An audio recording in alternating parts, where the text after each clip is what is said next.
তো আমাদের সাথে আছে আজকে সোহাগ ভাই, সে নেদারল্যান্ড চলে যাবে। প্রথম দিনের প্রথম 1 ঘন্টা ক্লাস শেষ করে আমরা তার থেকে একটা হার্ট ট্রাই করার চেষ্টা করছি, দেখি তার হার্টটা সে সঠিকভাবে তুলতে পারে কিনা। তার জন্য first of all say milk steam করে নিয়েছে, মাশাআল্লাহ খুবই ভালো হয়েছে। স্টিমের 1টা মুছে ফেলেন। তাচ্ছে সে প্রথমে মিল্ক ফ্লোটিং, যেটা স্টিমিংয়ের পর করতে হয়, মিক্সিং করে নিচ্ছে উপর থেকে mixing. Now design. Okay, that's enough, good. কাপটা সোজা, পিছে উঁচু করে টান দিতে হবে, কাপটা সোজা হবে। Oh very nice. আপনার হার্টের ভিতরে আরেকটা হার্টের বাচ্চা ঢুকছে। That's good looking young man. How's the feeling? That's looking very nice.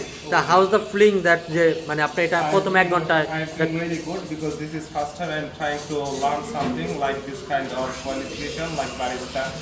So I'm really feeling good. Okay, it's our pleasure and I am appreciate to you that, যে আপনি আরও ভবিষ্যতে ভালো করবেন। জাস্ট প্রথম 1 ঘন্টায় যেহেতু ভালো আউটপুট আসছে, আশা করি আরও কিপ গ্রোয়িং। Thank you.